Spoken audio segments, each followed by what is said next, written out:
Then after a few years, I was invited to become a member of the governing body of Jehovah's Witnesses, which supervises their work in the entire world. The 9 years that I spent on that supreme body changed my whole attitude about their religion. I could see that they were not really governed by the Spirit of Jesus Christ, but everything was based upon organizational policy and tradition. La gran mayoría de ustedes sabe que este hombre que aparece en esta pantalla, Raymond Franz, fue miembro del cuerpo gobernante, junto con su tío Frederick Franz, muy famosos dentro de la sociedad de Watchtower. Pero este hombre, Raymond Franz, tuvo el valor de decir la verdad a los medios de comunicación y sacando 4 libros donde él relata la verdad que se vive cuando uno es miembro del cuerpo gobernante. Ese es el problema principal. Después de que casi toda su vida estuvo viviendo para una corporación multimillonaria como la Watchtower, decidió renunciar al cuerpo gobernante para después vivir en un tráiler sin pensión de jubilación para sobrevivir sin habilidades para trabajar en el mundo y solo con la ayuda de amigos verdaderos. Raymond Franz se dio cuenta que en las reuniones del cuerpo gobernante en Brooklyn, Nueva York, no se usaban los procedimientos bíblicos de Dios y que se deberían de usar esas verdades bíblicas en estas reglas del cuerpo gobernante. Tengo que decir que fue una de las experiencias más desilusionadoras de mi vida. Fue un rudo despertar el ver lo que de veras sucede en esas reuniones. Yo me había imaginado al cuerpo gobernante como un grupo de hombres para quienes la Biblia, la palabra de Dios, era la fuerza que controlaba todas sus decisiones, que verdaderamente investigaba a fondo las Escrituras para asegurarse de que todo lo que hacía estaba sólidamente basado en la Biblia. Y cuando entré en el cuerpo gobernante, hallé que muy raras veces se recurría a la Biblia, que muy raras veces la usaban, que en su mayor parte las reuniones consistían en discutir las normas de organización y la manera de aplicar esas normas. Y vez tras vez, hallé que cuando surgían cuestiones, aún en los casos en los que se presentaban escrituras, si había una norma organizacional, esa norma tomaba precedencia sobre la escritura. Y no pude menos que pensar en las palabras de Jesús en Mateo 23, de que habían hecho nula la palabra de Dios debido a su tradición. Esta persona era como tú y como yo, que de verdad se creyó el papel de ser testigo de Jehová, que de verdad creyó que esto era la verdad, la religión verdadera. Pero cuando llegó a ser un miembro del cuerpo gobernante, se dio cuenta de que esto era falso, era pura ilusión. Se dio cuenta que había reglas no bíblicas, que esto ya no era parte de Dios, sino era puro negocio, puro dinero, puro control mental.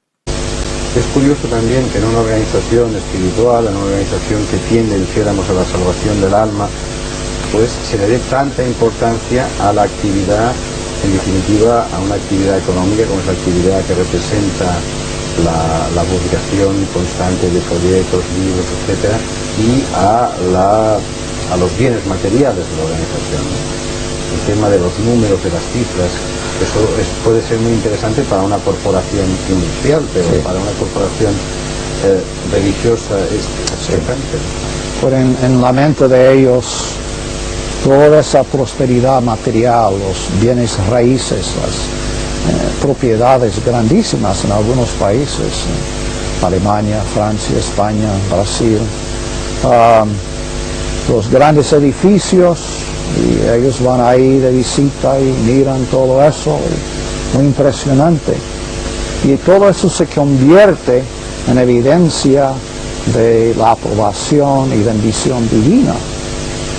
Pero lo material no es prueba de bendición divina.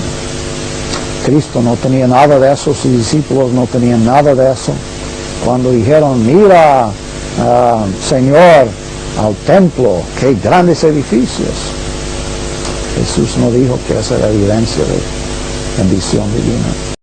Por último, ya que en un próximo video voy a hablar un resumen de lo mejor del libro que sacó este Raymond Franz, Crisis de Conciencia, que espero que no te lo pierdas. Quiero dejarte el último video donde este hombre habló a la prensa, ya siendo mayor de edad, y quiero dar las gracias a este hombre por su valentía ya que esto corrobora de que yo y tal vez todos ustedes tomaron una buena decisión al dejar a los testigos de Jehová.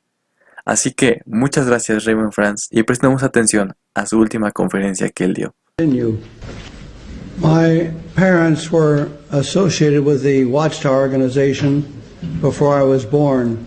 My father was baptized into the religion in 1913. I was born in the year 1922, so you can tell I'm 85 years old. When I graduated from high school in the year 1940, I decided to devote my entire time in the work of the organization. And over the years, I had many experiences.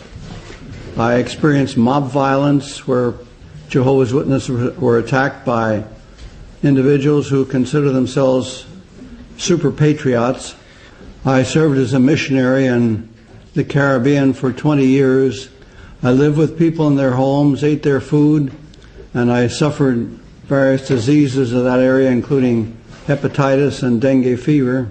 In the Dominican Republic, I had a personal interview with the dictator, Rafael Trujillo, and I knew before I went there that people who disagreed with the dictator often just disappeared. Then in 1969, I received an invitation to go to Brooklyn, where the headquarters of the Watchtower organization is located. And then after a few years, I was invited to become a member of the governing body of Jehovah's Witnesses, which supervises their work in the entire world.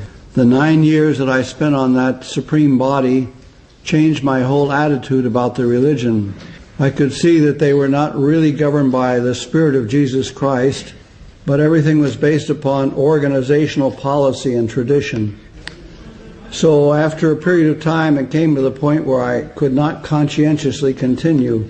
When I was baptized in January 1st, 1939, I remember that as I was placed below the water, there was one thought in my mind that from now on, my life belongs to God through Christ. And I could not see being part of an organization or a governing body that took upon itself the role and the authority that belongs to Christ Jesus alone. Jesus Christ said, "I am the way, the truth, and the life." The Watchtower Society says, we agree. He is the way, but we are the way to Him. Their publications actually give that idea to their followers that they can have a relationship with Jesus Christ only through that organization. They say, He is the truth, yes, but we are the channel, and all truth comes through us and through our organization. And He is the life, yes, but no one can gain life unless they affiliate with our organization. So I expressed myself as to my personal conscientious feelings in the meetings of the governing body. So in 1980, after I had spent all of 40 years of my full time in service to that organization, I separated therefrom. I have no regrets. Because of my activity, I was focusing on the Bible, and I personally did help many people to become interested in the Bible. What I found disappointing was that I was trying to help them to learn the Bible so that they could be directed to God and to Christ, and instead they were appropriated by an organization. When people ask me if I have any regrets, I say sometimes I feel that I regret that I didn't come to this realization about 10 years earlier, so that instead of being 58, I'd only be 48. But I say that if that had been the case, I wouldn't have had the experience of being on that governing body and learning how it actually functions. So at the age of 58, my wife and I left the Brooklyn headquarters and had to start life all over again. We had no money and very few possessions, but I don't regret one bit what we've gone through, because I have seen the evidence that when you put your faith in God, He does care for you.